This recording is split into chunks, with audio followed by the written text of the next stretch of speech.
hanseníase, né? Mas naquela época era conhecido como lepra, e não tinha recursos. O leproso não tinha recursos, não tinha como ele ser curado, não havia nada ao seu alcance para resolver o problema da lepra. E a lepra era uma doença que ia corroendo aos poucos o corpo, né? Começava como uma pequena mancha, mas aquilo começava a se estender por todo o corpo e ia, na verdade, apodrecendo todo o corpo. Uma doença altamente contagiosa, uma doença que era identificada pela insensibilidade. E todas essas coisas, então, tornou possível com que a lepra tornasse, então, uma figura do pecado, né? Que realmente corrói o homem, né? Que leva o homem à insensibilidade para com as coisas relacionadas à verdade, para com as coisas relacionadas a Deus. E aqui nós estamos olhando exatamente 4 homens leprosos, que estão fora da cidade, que estão separados da comunidade, que não tinha uma vida social a não ser entre eles mesmos. Eles não podiam ter contato com os moradores da cidade. E esses homens, o destino deles não era outro senão a morte. Eles estavam contagiados pela lepra.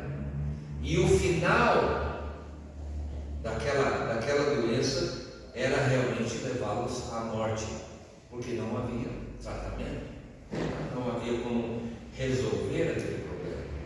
E eles estão então ali assentados à entrada da porta. Agora é interessante o diálogo entre eles, né? Porque aqui nós vemos que eles disseram uns aos outros. É interessante isso daqui.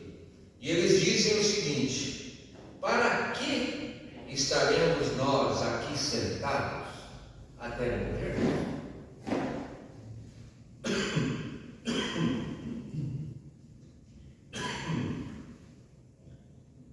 Para que estaremos nós aqui sentados até morrermos? Na verdade, na situação em que eles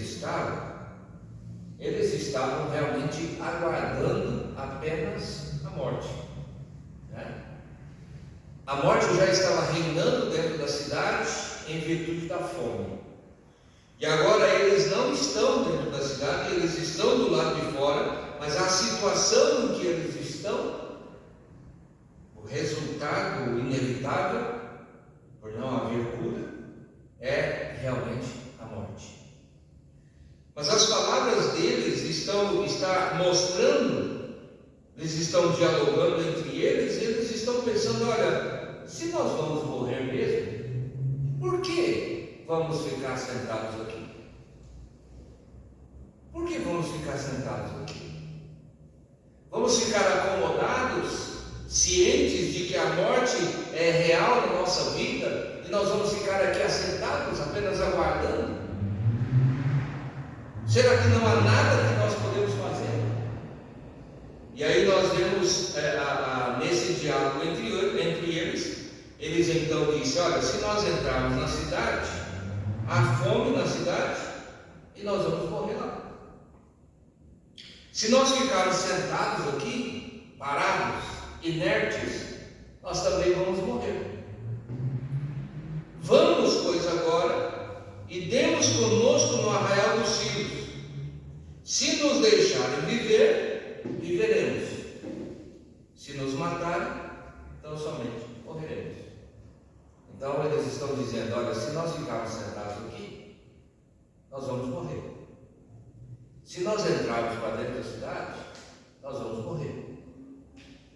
E se nós irmos até o arraial dos círios, há uma possibilidade dele nos deixar viver. E se eles não nos deixarem viver, o que vai acontecer? Nós vamos morrer. Quer dizer, de todas as formas, né, o nosso destino realmente é a morte. Mas é interessante que nesse diálogo entre eles resolvem então correr o risco.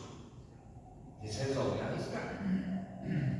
E eles então eles se levantam e eles vão em direção ao arraial dos Círios. E enquanto eles estão tomando essa decisão de ir até o arraial dos Círios, alguma coisa aconteceu lá no arraial dos Círios. E nós olhamos no versículo 6, que os Círios ouviram ruídos de carros, ouviram ruídos de cavalos, ouviram o ruído de um grande exército, e tudo isso foi uma providência vinda da parte do Senhor. E ao ouvirem estes ruídos de um grande exército, eles disseram uns aos outros: o rei de Israel alugou contra nós o rei dos heteus, os reis dos egípcios, para virem contra nós. E eles então se levantaram e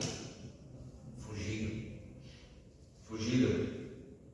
E deixaram ali as suas tendas, deixaram os seus cavalos, deixaram os seus jumentos, deixaram o arraial como estava e fugiram para salvar a vida. E quando estes leprosos chegaram ali à entrada do arraial, não havia ninguém. Eles entraram, eles comeram, eles beberam, eles tomaram dali prata, ouro, tomaram vestes, escondeu aquilo que eles tomaram e foram entrando nas tendas e tomando as coisas e escondendo. Até que certo ponto eles disseram uns aos outros: nós não estamos fazendo bem, né? Lembrando que eram quase leprosos, homens separados da sociedade, que estavam vivendo sim, mas vivendo fora da cidade.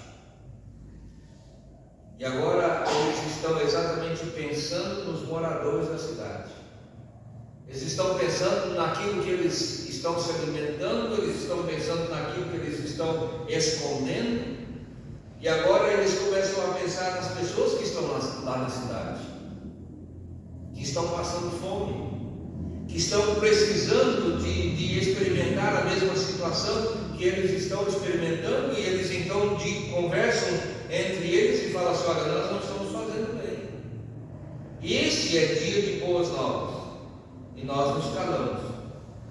Se esperarmos até a luz da manhã, seremos tidos por culpados.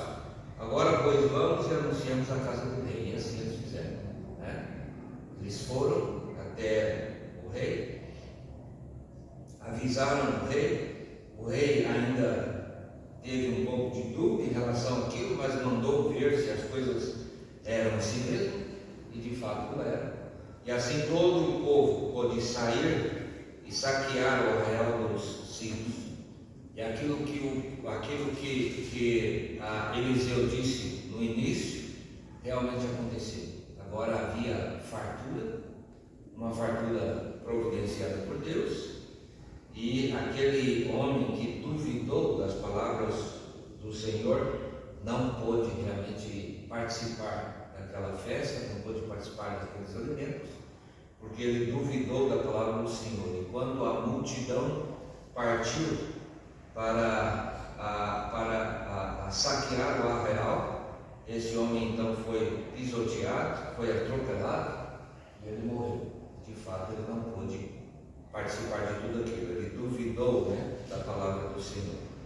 Muito bem, esse é o acontecimento em si. Agora eu gostaria de chamar a nossa atenção para as palavras desses 4 homens que ficou registrado no versículo 3, né?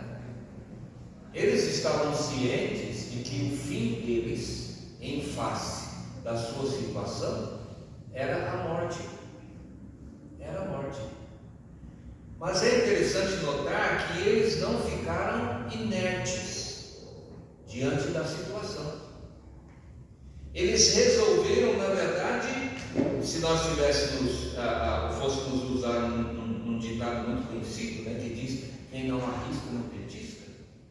Eles resolveram realmente correr o risco Eles resolveram correr o risco.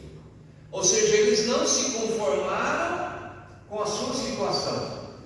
Eles poderiam muito bem continuar assentados ali, à entrada da porta, pensando: olha, o nosso problema é incurável.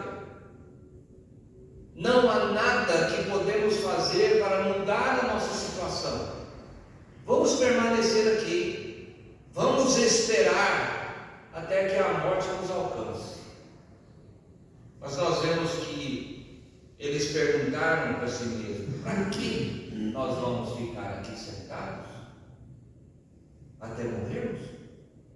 A morte é certa, mas vamos ficar inertes em relação a isso? E a nossa intenção, e a intenção a olharmos para esse assunto, é exatamente chamar a atenção com relação à inércia em relação às verdades bíblicas, relacionadas ao fato de que o homem é pecador por natureza e que o salário do pecado é a morte.